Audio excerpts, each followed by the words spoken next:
حضرت حسن بصری رحمۃ اللہ علیہ کا زمانہ ہے۔ آپ کی ایک شاگردہ جو باقاعدہ آپ کا درس سننے آتی تھی، نہایت عبادت گزار تھی۔ اس بیچاری کا جوانی میں خامد چل بسا۔ اس نے دل میں سوچا، ایک بیٹا ہے، اگر میں دوسرا نکاح کر لوں گی تو مجھے دوسرا خامد تو مل جائے گا، لیکن میرے بچے کی زندگی برباد ہو جائے گی۔ اب وہ بچہ جوان ہونے کے قریب ہے، یہی میرا سہارا سہی۔ لہٰذا اس عظیم ماں نے یہی سوچ کر اپنے جذبات کی قربانی دی۔ وہ ماں گھر میں بچے کا پورا خیال رکھتی، لیکن جب وہ بچہ گھر سے باہر نکل جاتا تو ماں سے نگرانی نہ ہو پاتی۔ اب اس بچے کے پاس مال کی کمی نہ تھی، اٹھتی ہوئی جوانی بھی تھی۔ یہ جوانی دیوانی مستانی ہو جاتی ہے۔ چنانچہ وہ بچہ بری صحبت میں پڑ گیا، شباب اور شراب کے کاموں میں مصروف ہو گیا۔ ماں برابر سمجھاتی لیکن بچے پر کچھ اثر نہ ہوتا، چکنا گھڑا بن گیا۔ وہ اس کو حضرت حسن بصری رحمۃ اللہ علیہ کے پاس لے کر آتی۔ حضرت بھی اس کو کئی گھنٹے سمجھاتے، لیکن اس بچے کا نیکی کی طرف رجحان ہی نہیں تھا۔ حضرت کے دل میں بھی یہ بات آئی کہ شاید اس کا دل پتھر بن گیا ہے، مہر لگ گئی ہے۔ بہرحال ماں تو ماں ہوتی ہے۔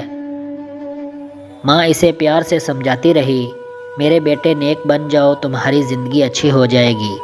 کئی سال برے کاموں میں لگ کر اس نے اپنی دولت کے ساتھ اپنی صحت بھی تباہ کر لی اور اس کے جسم میں لا علاج بیماریاں پیدا ہو گئیں۔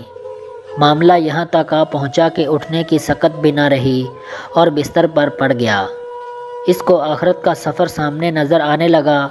ماں نے پھر سمجھایا، بیٹا تو نے اپنی زندگی تو خراب کر لی، اب آخرت بنا لے اور توبہ کر لے۔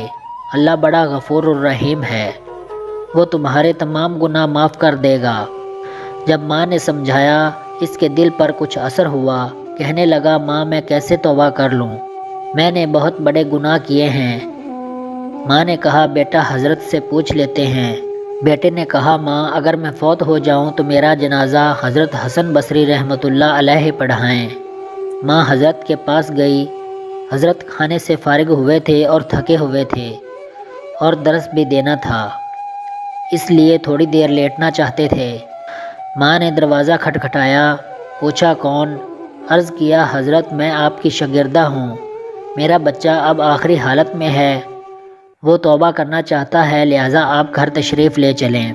حضرت نے سوچا، یہ پھر دھوکہ دے رہا ہے اور میرا وقت ضائع کرے گا اور اپنا بھی۔ سالوں گزر گئے، اب تک کوئی بات نہ مانی، اب کیا مانے گا؟ کہنے لگے، میں اپنا وقت ضائع کیوں کروں، میں نہیں آتا۔ ماں نے کہا، حضرت اس نے تو یہ بھی کہا کہ اگر میرا انتقال ہو جائے تو میرا جنازہ حضرت حسن بصری رحمۃ اللہ علیہ پڑھائیں۔ حضرت نے کہا، میں اس کے جنازے کی نماز نہیں پڑھاؤں گا، اس نے تو کبھی نماز نہیں پڑھی۔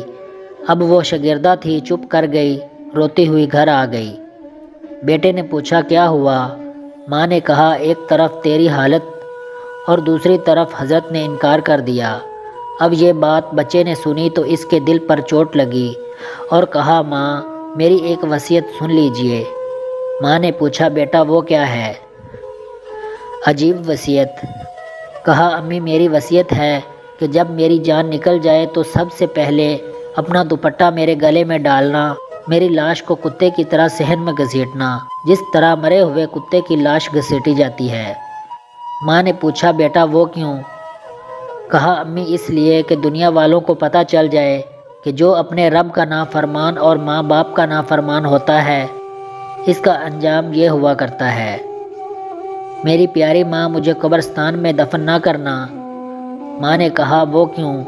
کہا، ماں مجھے اسی صحن میں دفن کر دینا، ایسا نہ ہو کہ میرے گناہوں کی وجہ سے قبرستان کے مردوں کو تکلیف پہنچے۔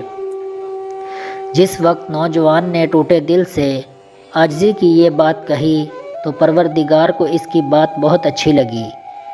روح قبض ہو گئی، ابھی روح نکلی ہی تھی۔ ماں آنکھیں بند کر رہی تھی تو دروازے پر دستک ہوئی۔ پوچھا، کون؟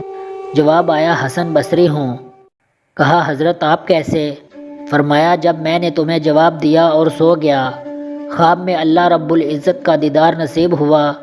پروردگار نے فرمایا، حسن بصری رحمۃ اللہ، تو میرا کیسا ولی ہے؟ میرے ایک ولی کا جنازہ پڑھنے سے انکار کرتا ہے، میں سمجھ گیا کہ اللہ نے تیرے بیٹے کی توبہ قبول کر لی۔ تیرے بیٹے کی نماز جنازہ پڑھنے کے لیے حسن بصری کھڑا ہے۔ اے اللہ تو کتنا کریم ہے کہ مرنے سے پہلے چند لمحہ پہلے اگر کوئی بندہ شرمندہ ہوتا ہے تو اس کی زندگی کے گناہوں کو تو معاف